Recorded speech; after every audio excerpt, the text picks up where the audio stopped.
Bonjour à tous et à toutes, j'espère que vous allez bien de votre côté. On va parler aujourd'hui pour l'ouverture de cet événement, de comment on passe d'une posture d'observateur, d'observatrice à responsable.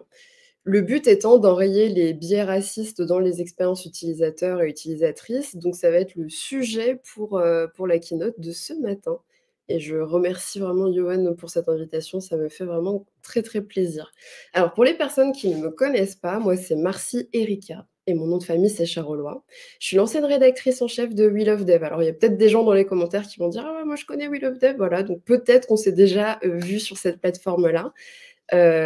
Autrement, aujourd'hui, je suis, consultante en inclusion dans les expériences utilisateurs et utilisatrices.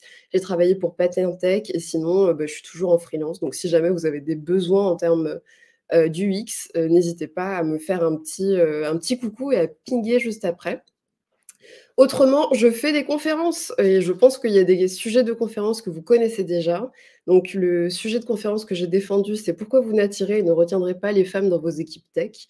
Autrement, je parle aussi des personnes, LGBTQIA+ et leur inclusion. Comment passer à la vitesse supérieure dans la tech? Et un autre sujet que j'ai défendu en double, avec Florence Chabanois qui s'appelle: «Développeur, développeuse, vous êtes responsable de la mixité dans l'IT». L'idée n'étant pas de faire mon CV, mais de vous démontrer que j'ai quelques lettres de noblesse dans, des sujets que certains qualifieront, liés au wokistan, ce qui est de loin mon intention, mais écoutez, apparemment, c'est, l'appellation, que j'ai. Donc voilà.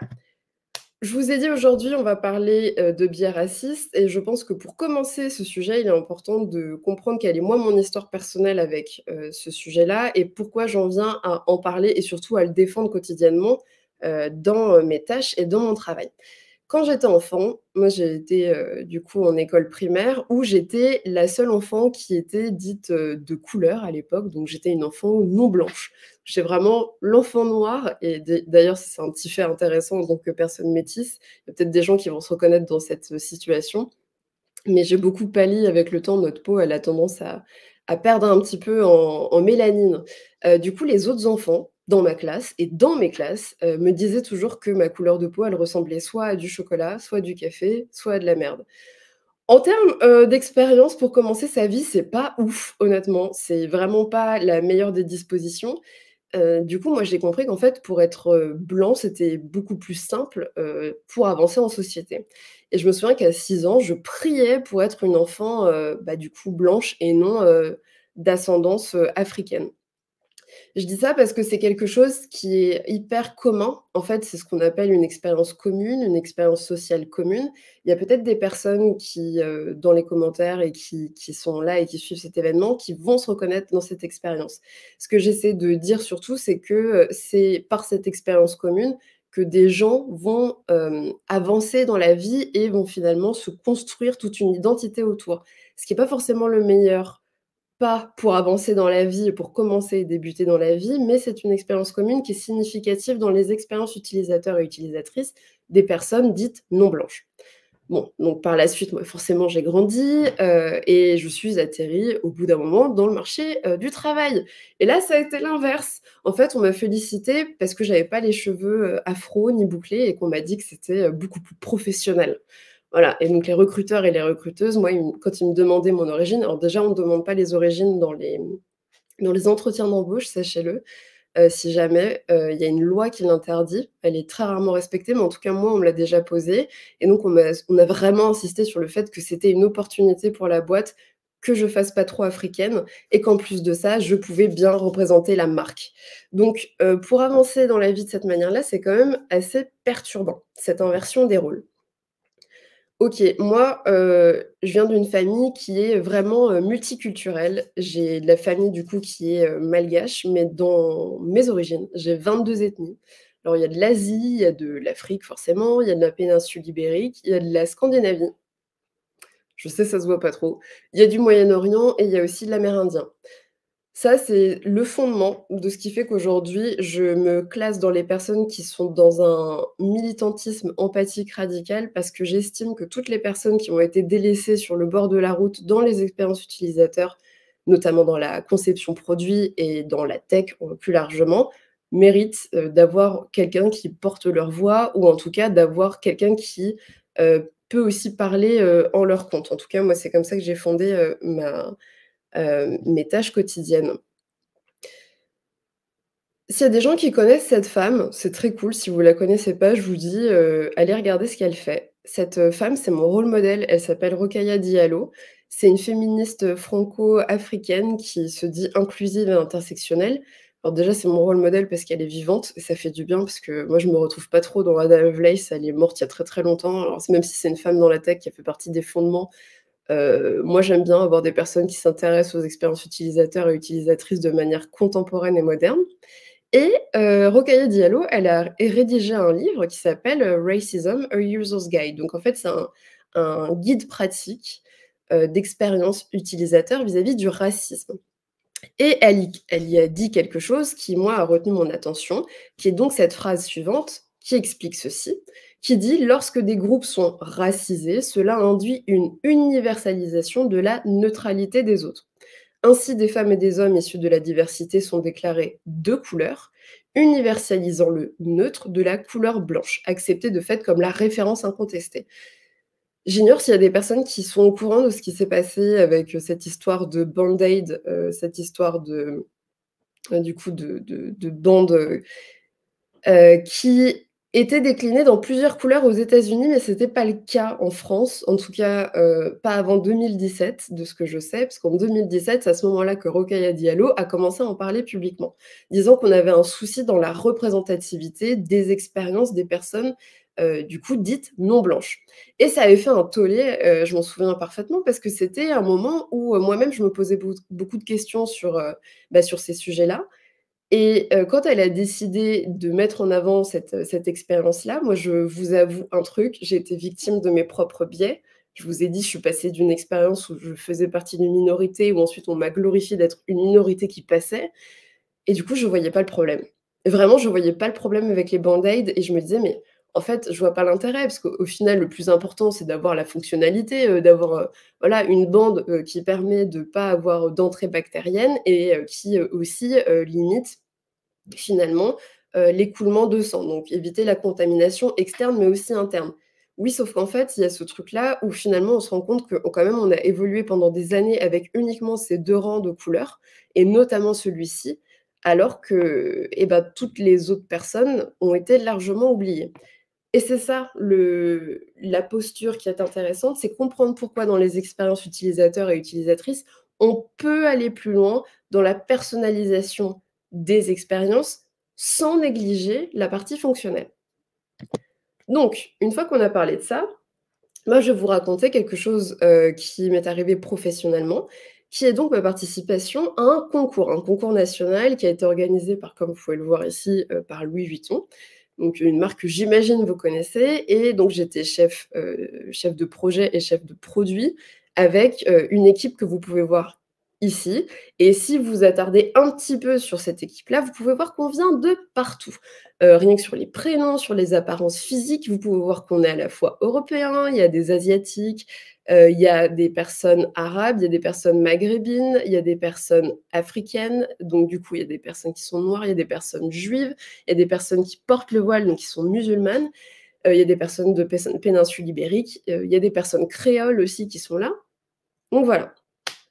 Ce qui est intéressant, c'est que quand on a reçu ce brief, de Louis Vuitton, le brief étant celui-ci: créer un bagage connecté pour Louis Vuitton et une expérience utilisateur et utilisatrice avec des apps qui y seront conférées.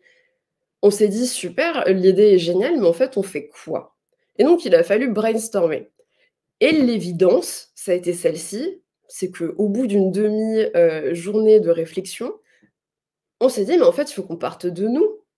C'est nous notre matière vive, c'est nous notre matière brute, notre matière première. Si on part de nous, on peut représenter une expérience à la fois qui collaborativement peut être très intéressante pour nous, mais aussi pour les clients de Louis Vuitton. On peut peut-être pousser cette question de personnalisation dans l'expérience et en plus, ce qui est cool, c'est que là, on bosse pour une marque, qui du coup a un certain panier moyen.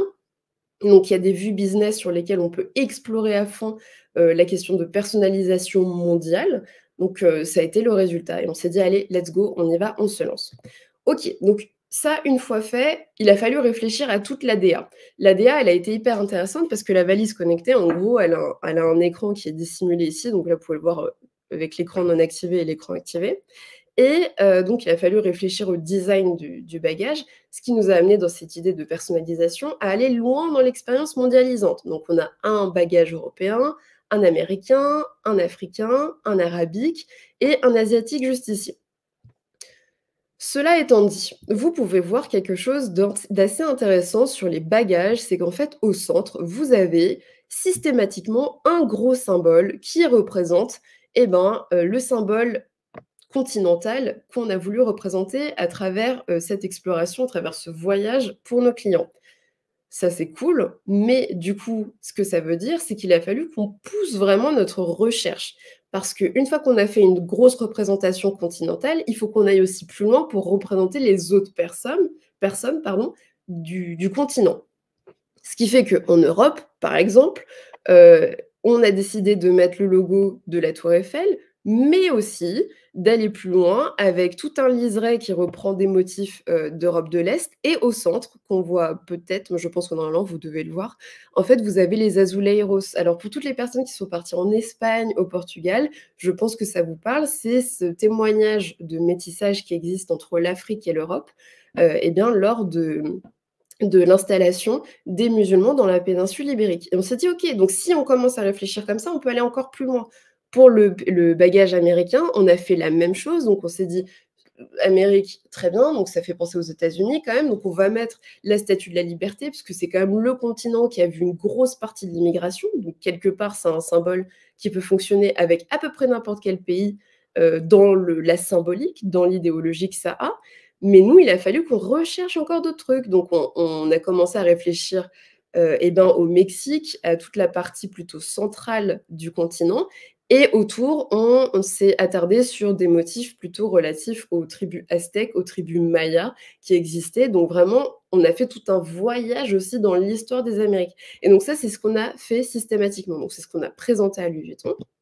Mais pour aller encore plus loin dans l'expérience utilisateur et utilisatrice, on a aussi mis en place, lors de l'arrivée du voyageur ou de la voyageuse, à l'aéroport, la possibilité d'avoir une playlist suivant les différentes destinations, qui pouvait se mettre directement en marche, via, le bagage, mais aussi dans les écouteurs. Donc on a Paris s'éveille, escale à Rio, destination Le Caire, cap sur Kyoto.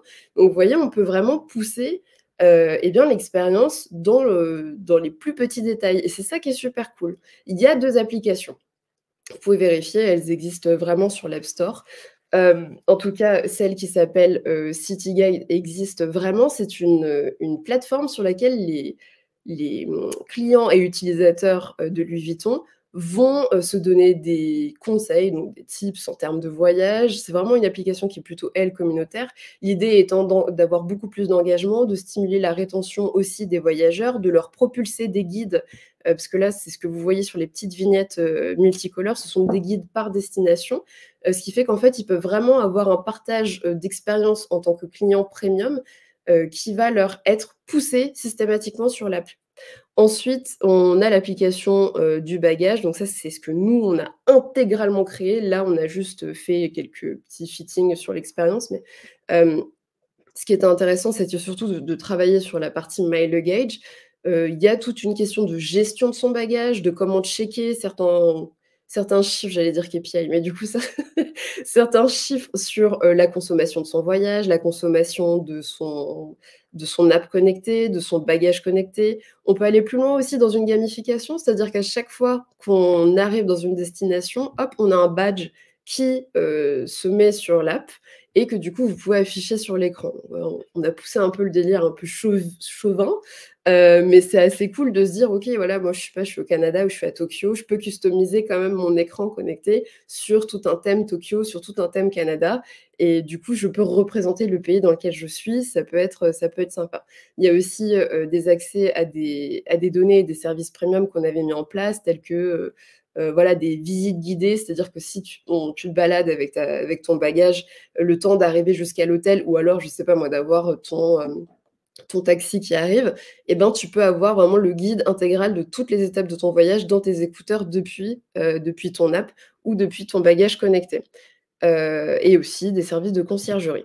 Donc quand on réfléchit à tout ça, c'est cool parce que du coup, on arrive sur une UX qui est vraiment mondiale. Moi, le résultat que j'en retiens, c'est quand même qu'on est arrivé 1er, sur ce concours national, donc le but étant de pouvoir défendre le projet devant les équipes de Louis Vuitton. Donc ça a été un vrai honneur de pouvoir faire ça avec mon équipe. On s'attendait pas à arriver à cette place-là honnêtement. Nous, on s'est dit: «On parle plus naturellement de nous et on réfléchit vraiment à pousser l'expérience», mais on s'attendait pas à ça. Donc trop, trop cool. Et ma stratégie en tant que chef de projet et chef de produit, ça a été de réfléchir sur ces 3 axes systématiquement. Exactement comme l'a dit Rokhaya Diallo, ne pas penser qu'à la fonctionnalité, mais aussi à la représentativité. Ce qui veut dire qu'on va réfléchir à l'expérience utilisateur pure, vraiment fonctionnelle, mais aussi qui sont nos clients et nos utilisateurs potentiels, et aussi l'histoire, le storytelling qu'on va raconter.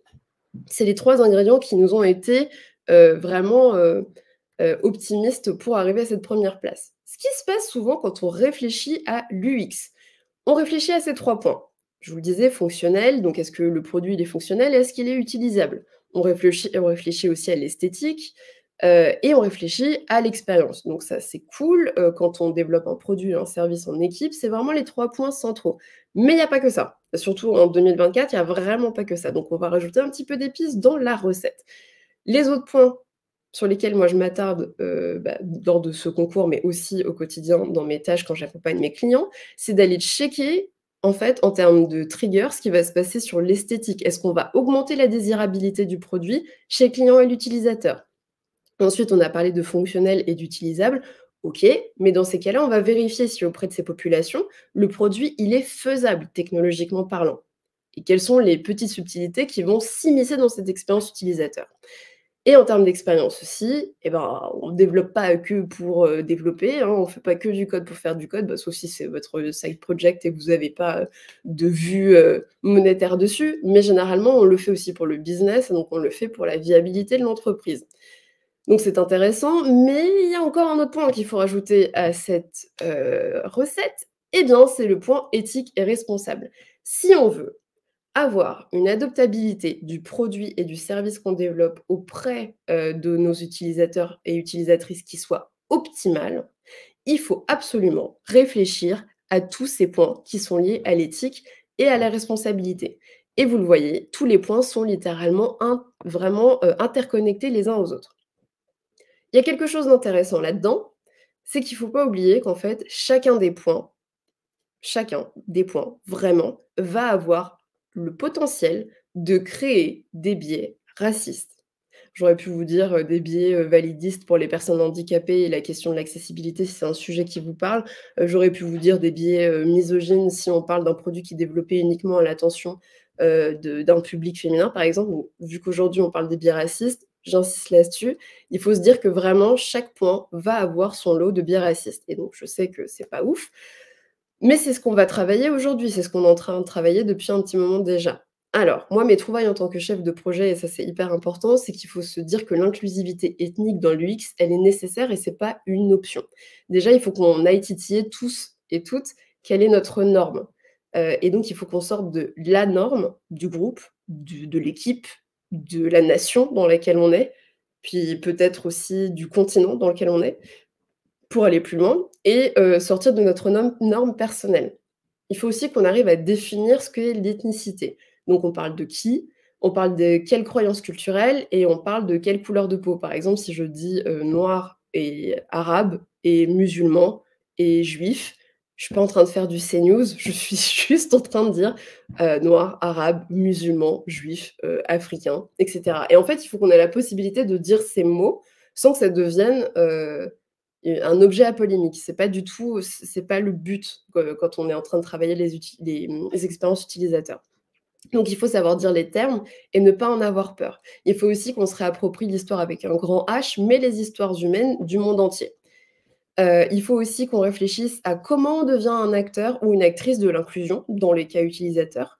Comment on peut promouvoir divers personnages et divers codes visuels et quels sont les types de comportements nuisibles que l'on peut créer dans l'expérience et comment les corriger. Donc ça, c'est des points d'attention que vous devez absolument avoir et les questions à vous poser, c'est: est-ce que mon produit ou service, il est white driven? Donc en fait, il est uniquement pensé pour la norme blanche, donc ouest européenne, disons. Et si vous constatez qu'il y a vraiment des normes qui sont homogènes, vous pouvez vraiment aller plus loin et opter pour un état d'esprit diversity driven, comme je vous l'ai dit précédemment. Donc tous les points que vous pouvez garder vraiment en tête. Il y a quelque chose d'assez intéressant qu'on peut checker, c'est: est-ce que vous faites partie de la norme? Alors déjà, je ne ferai pas le jeu en en interactif, mais je vous présente quand même. Comment vous pouvez vous dire que, voilà, vous faites partie du top tier, de l'échelle sociale et économique? C'est si déjà vous êtes un homme, globalement, vous faites partie de cette échelle-là. Si vous n'avez pas de handicap ni de maladie chronique, si vous êtes neurotypique, donc j'entends par là que vous n'avez pas de TDAH, que vous n'êtes pas, sous, médicaments, pour, une pathologie, mentale ou autre.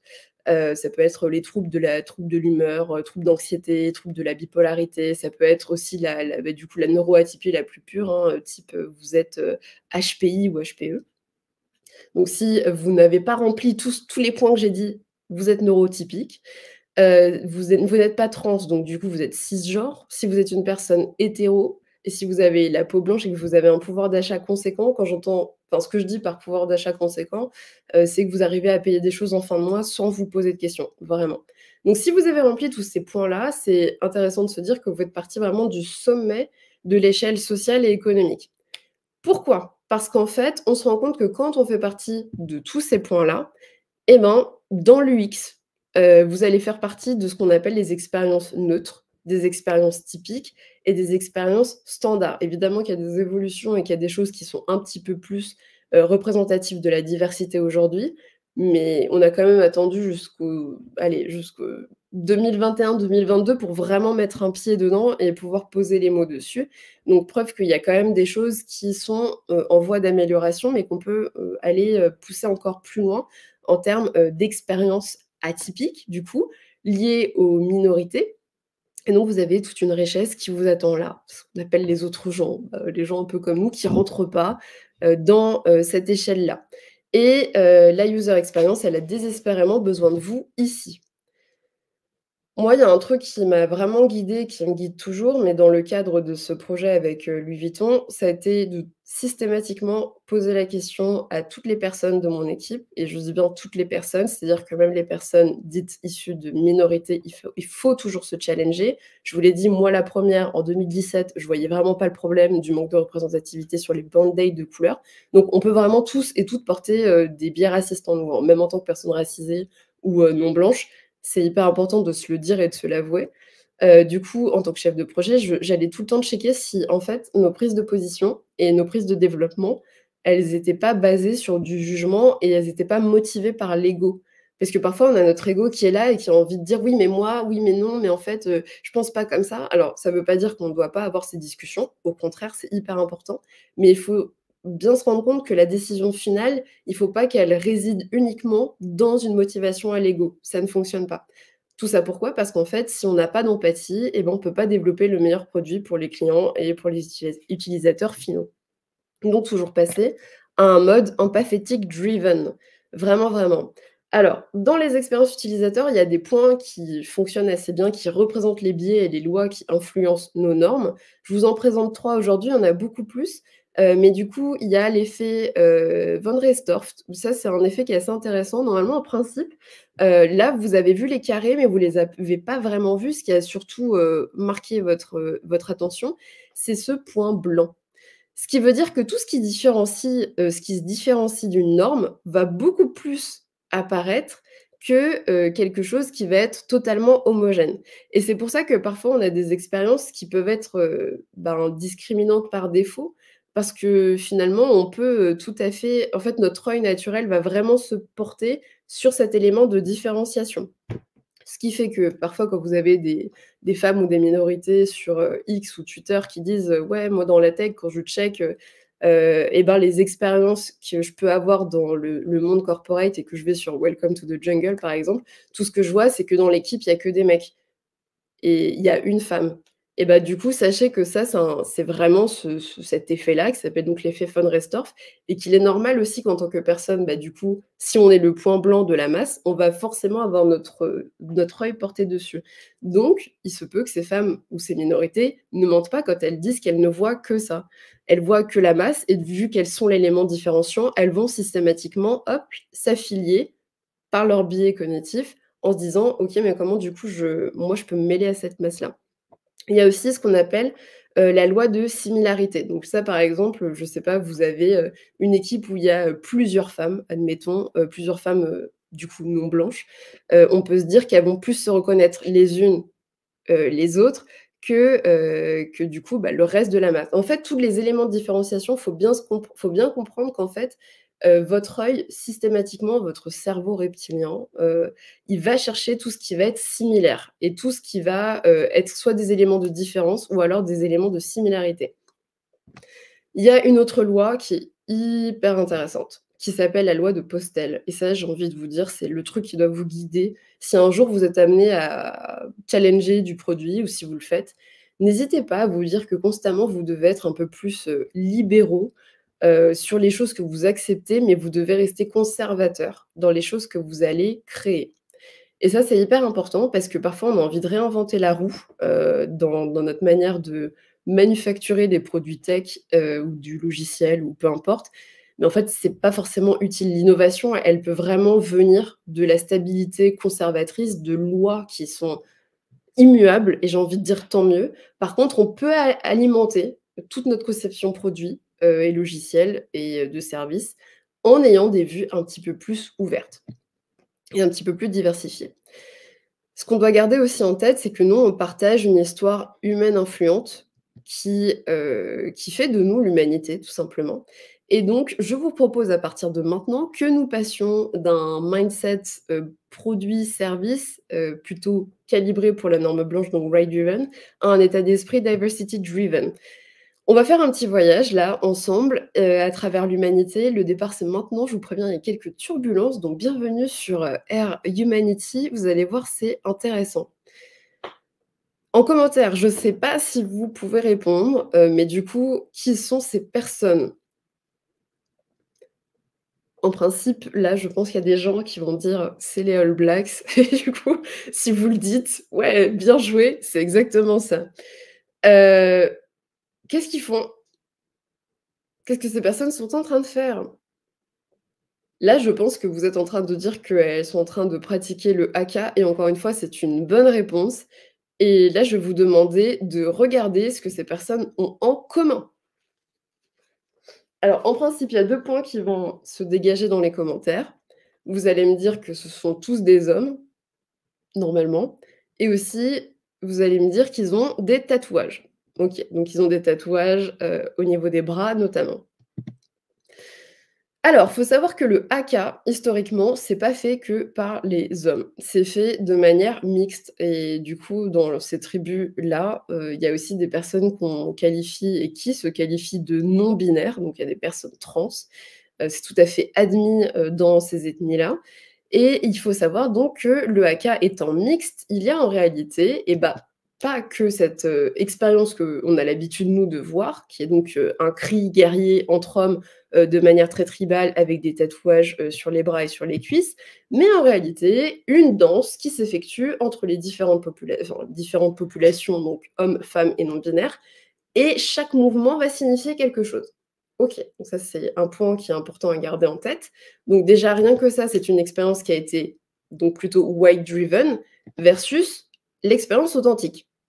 Donc quand vous avez des femmes qui font le haka, il y a pas besoin de dire: «Ah ouais, c'est un truc bizarre, pourquoi elles font le haka?» Non, non, en fait, c'est du traditionnel et il y a un truc qui est important aussi que vous pouvez voir versus là, c'est que là, les tatouages, ils sont faits sur les bras et en fait, vous pouvez le constater ici, les tatouages, ils sont mis sur le visage et ça, c'est un point hyper important. Vous êtes certainement en train de vous dire: «Pourquoi elle nous parle de ça?» Vous allez voir, c'est vraiment hyper important, gardez ça en tête. Cette pratique du visage, du tatouage au niveau du visage, ça a un nom. Ça s'appelle le tamoko et en fait, le tamoko, c'est un tatouage permanent traditionnel qui est fait par les Maoris de Nouvelle-Zélande et des îles Cook Et il faut savoir que ces incisions qui sont donc profondes, et qui sont placées à divers endroits du visage, veulent dire des choses différentes. Il y a une codification au niveau, des codes sociaux sur le visage à travers le tatouage. Il faut garder en tête que cette pratique, elle a été longtemps disparue parce qu'il y a eu la colonisation et en fait, on n'en parle pas assez, mais il y a vraiment eu un phénomène d'apartheid. Un phénomène d'apartheid si grand, dans cette zone géographique-là, que ces personnes-là n'avaient pas de droit et notamment pas le droit de garder leur tradition. Et donc ils n'avaient pas le droit de se tatouer au niveau du visage et c'est pour ça qu'il y a eu plus de tatouages à un moment donné sur les bras et sur les cuisses. Mais donc, ce mouvement-là, il reprend beaucoup plus actuellement. Il a toute une émergence qui reprend à partir d'aujourd'hui. Alors, on date à peu près, le renouveau du Tamoko à partir des années 80, mais ça s'intensifie aujourd'hui. Et donc il est fait auprès des hommes, des femmes, des personnes non binaires et cetera et il va avoir quelque chose d'assez impactant dans notre société moderne, c'est qu'en fait, Apple a décidé de pas reconnaître le tatouage et ce qui fait que nous avons un problème, un échec de la reconnaissance faciale pour ces personnes-là. Et oui, parce que ce sont uniquement et en grande partie, des personnes qui ne se tatouent pas et notamment des personnes blanches, des ingénieurs blancs, qui n'ont pas pris en compte cette norme. Ce qui fait qu'en fait, le visage n'était pas reconnu et ça date de 2022, fin 2022, début 2023 cette histoire. La reconnaissance faciale ne reconnaissait pas le visage comme humain. Alors, quand on vit une apartheid, quand on vous sucre plein de droits humains dans votre existence juste par le fait culturel que vous incarnez et qu'ensuite la technologie vous rappelle que vous n'êtes pas humain, il y a eu vraiment tout un mouvement de protestation, de la part des minorités dans la tech qui je trouve, est totalement légitime.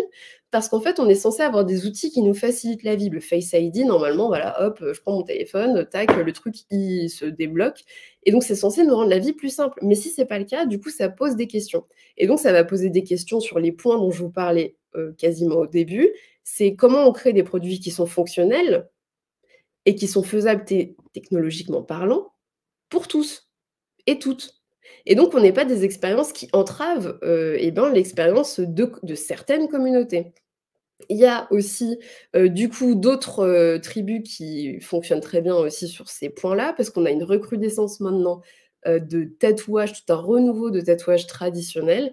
On a notamment, les tribus, Dongdai qui existent en Chine. On a les tribus, d'Afrique de l'Ouest qui sont les tribus Wodabé et on a les tribus, berbères, notamment les tribus Amazigh en Afrique du Nord que peut-être certains connaissent, qui remettre le tatouage au goût du jour. Maintenant, c'est vraiment un fait culturel que les gens ont envie de s'approprier et donc on ne doit pas oublier ça quand on est dans la conception produit, c'est que les minorités, elles peuvent aussi utiliser la tech et si on les oublie et ben, on rend leur vie, pas forcément facile, mais pire que ça, c'est qu'on peut réveiller des traumas. C'est souvent ce qui est le cas avec, l'expérience du coup afro, qu'elle soit afro-américaine, afro-latine, afro-européenne, peu importe. On a quand même beaucoup, d'expériences qui existent encore aujourd'hui, des expériences qu'on va plutôt classifier décoloniales, mais aussi des expériences néocoloniales, donc vraiment la résurgence, l'existence encore de biais coloniaux dans les expériences qu'on conçoit pour les personnes africaines ou en tout cas les afro-descendants de la triangulaire, du commerce des esclaves, africains. Juste pour rappel, du coup, il y avait quand même une grosse assimilation des personnes africaines aux animaux. C'est pour ça qu'on les parquait dans les bateaux de traite négrière vraiment comme du bétail. Toute personne qui tentait de s'échapper était poursuivie par, les chiens des plantations. Faut pas oublier qu'il y a aussi eu beaucoup de traîtrises intracommunautaires, avec du coup des châtiments qui étaient infligés, les uns aux autres, hein, sous, menace du propriétaire ou de la propriétaire de plantation. Ce qui a créé tout un effet de musellement et d'ailleurs en parlant de musellement, il faut savoir que ça, c'est un vrai truc, c'est, alors il y a 2 outils qui ont amené à la disparition, du langage ou en tout cas le mépris du langage de ces personnes-là. C'est que pour éviter qu'elles parlent lors de la culture du coton et de plein d'autres choses, hein, et la canne à sucre et les bananes et etc. En fait, on leur muselait la bouche avec cet outil et ce que vous pouvez voir au niveau du cou, c'est pas un collier normal, en fait, c'est un collier sur lequel on pouvait serrer et sur lequel il y avait 2 griffes qui se mettaient là. Donc en fait, quiconque essayait de parler ou de protester ou, n'avançait pas assez vite, dans, son travail d'esclave était, en gros, il y avait un mécanisme, hein, qui faisait qu'au moment où on essayait de pencher la tête, et bah, vous aviez les griffes qui rentraient là.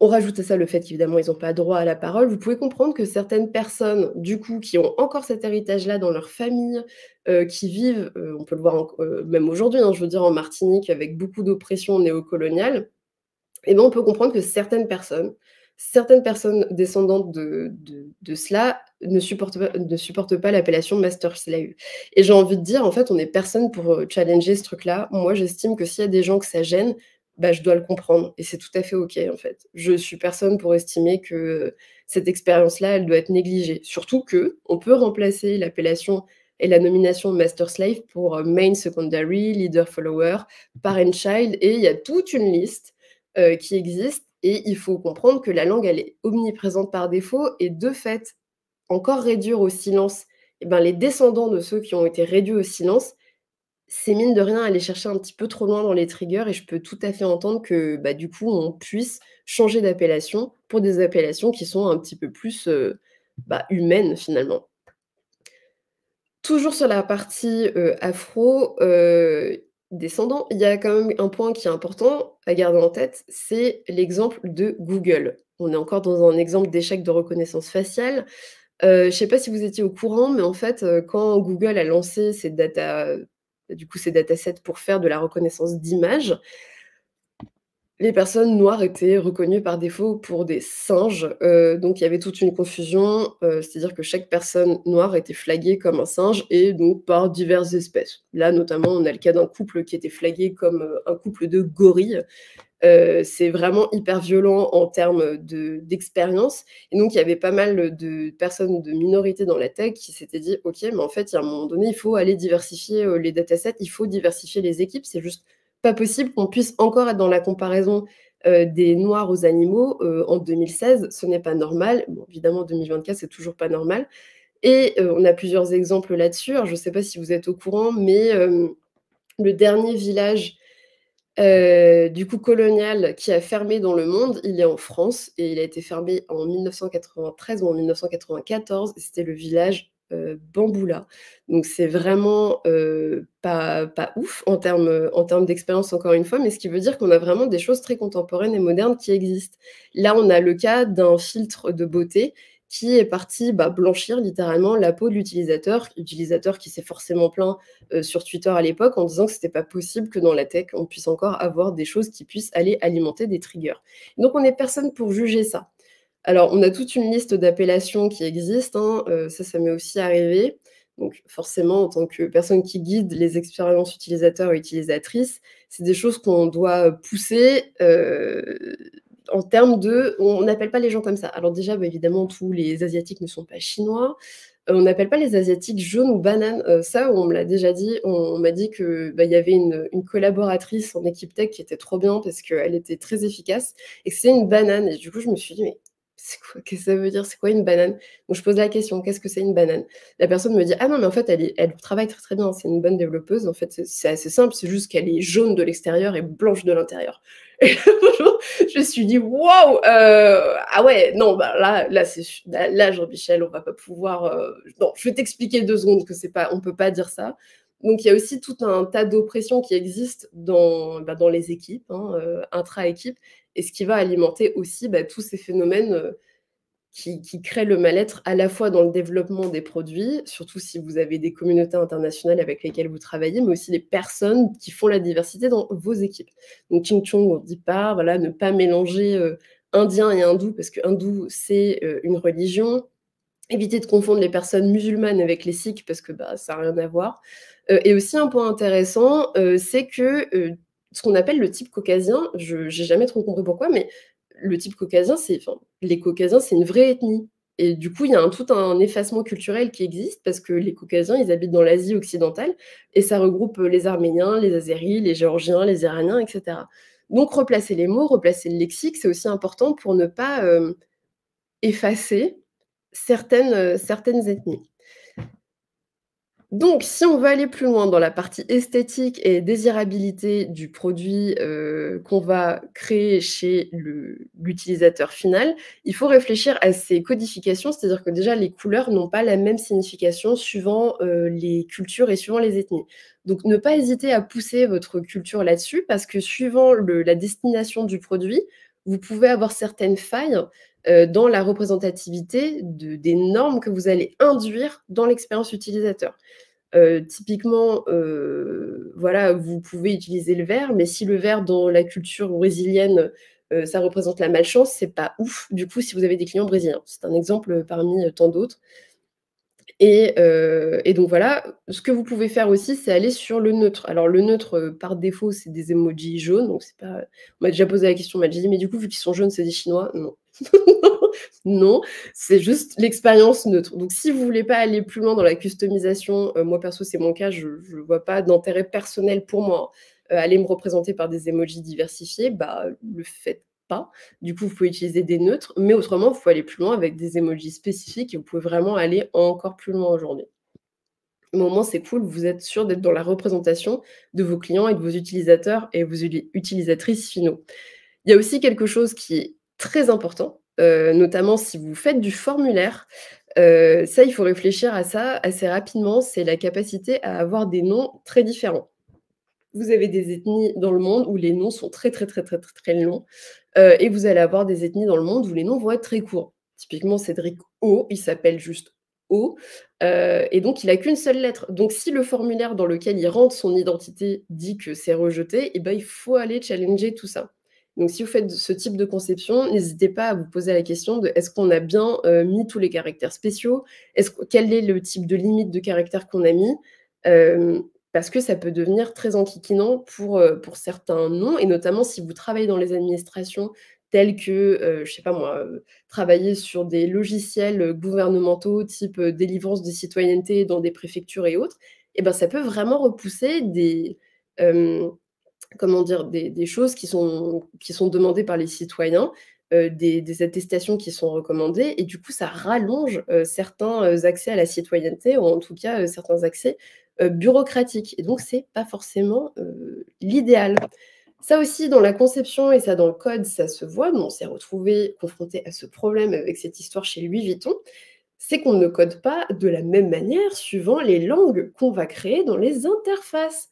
Donc ça peut péter votre code. Ouais, ouais, nous on l'a vu et on l'a très bien vu, suivant les langues et bah, vu qu'on n'a pas le même sens, de lecture, bah, ça peut devenir très, très compliqué pour, intégrer tout ça et donc ça va forcément avoir un impact sur vos interfaces utilisateurs et utilisatrices. Donc bien réfléchir au fait que l'arabe et l'hébreu, ça se lit de droite vers la gauche, tandis que le japonais, du coup, lui, va se lire du haut vers le bas et du bas vers la de la droite vers la gauche et du coup, c'est pareil avec, d'autres langues asiatiques. Alors, il faut savoir qu'en Chine, comme en Corée, il y a, une modernisation de la langue, ce qui fait qu'en fait, on va plutôt lire comme nous. Mais du coup, faites attention à ça parce que ça peut vraiment avoir un impact, considérable. Donc moi, mes derniers conseils, parce qu'il reste plus que 2 minutes et le temps passe trop, trop vite, donc si vous avez des questions après, on pourra tout à fait, y répondre et vraiment, je serais très contente de pouvoir vous en parler. Mais vraiment, si vous devez garder, 2 idées globales, c'est ça. Créer votre design système inclusif. Donc challenger votre vocabulaire. Quel est le vocabulary type que vous allez induire dans votre conception produit? Le nombre de caractères, le type de caractères, les caractères spéciaux, qu'est-ce que ça veut dire? Ensuite, la typologie de langage qu'on va engendrer. Est-ce qu'on va pas parler de manière défavorable à une certaine population? Est-ce que le fait d'invisibiliser une certaine population, eh ben, c'est acceptable dans notre conception produit? Ça, c'est des choses qu'il faut vraiment réfléchir, qu'il faut, alimenter dans notre manière de parfois créer des oppressions sur certaines populations qu'on n'avait pas forcément pensé. Je dis ça, mais, typiquement, je vous ai dit dans mon équipe, on était plusieurs personnes, juives et musulmanes. Ça induit ce que ça induit et ça veut dire ce que ça veut dire aujourd'hui. Mais typiquement, si je devais travailler aujourd'hui avec ce type de personnes, moi, ça m'arrive encore de travailler avec des Israéliens et des Palestiniens, pour vous donner une idée, et ben, ça veut dire qu'il faut que je me pose des questions sur comment je fais pour entraver aucune des expériences. Et ça peut paraître bateau quand on le dit là, mais c'est des vrais challenges. Il faut pas que notre humanité à nous, elle empiète sur l'humanité des autres, vraiment. Donc c'est pour ça que je dis challenger vraiment votre norme. Qu'est-ce que c'est la norme? Qu'est-ce que c'est l'histoire? Avec un grand H, mais les histoires humaines aussi. Quel est le type d'image qu'on va utiliser? Donc le type esthétique, qu'est-ce que ça veut dire? La diversité dans l'esthétisme, dans les images photos représentées, mais les emojis. Et donc ça, c'est vraiment ce que nous, on a fait avec mon équipe. Et donc mes autres conseils que je vais vous donner aussi, c'est de créer votre propre set de user research pour créer vos interviews, vos tests, vos user journées et vos personas. Parce qu'en fait, il y a des risques et des méfaits, des résultats qui sont négatifs dans la user research. Et donc pour conclure, ça va être ça. Il faut comprendre que la vulnérabilité des personnes, elle est réelle. Elle est vraiment, vraiment réelle. Donc toute la partie consentement, toute la partie recherche, parce que quand vous allez poser des questions à des minorités, il y a une certaine façon de le faire. Vous pouvez regarder le travail de Alba Villamil, qui, elle, fait des conférences sur le sujet et vous donne des grilles d'exemples d'interviews que vous pouvez mener dans votre user research et qui est vraiment très, très bien.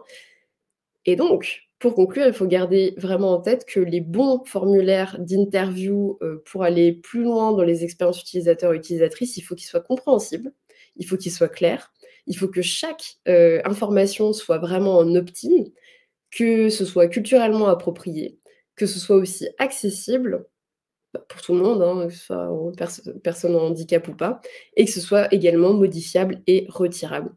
Et donc, voilà, je vais conclure là-dessus. Je ne sais pas si, Yoann, tu es dans le coin? Moi, je vois Je plus. suis là, je suis là. Merci beaucoup, Marcy, pour cette super conférence.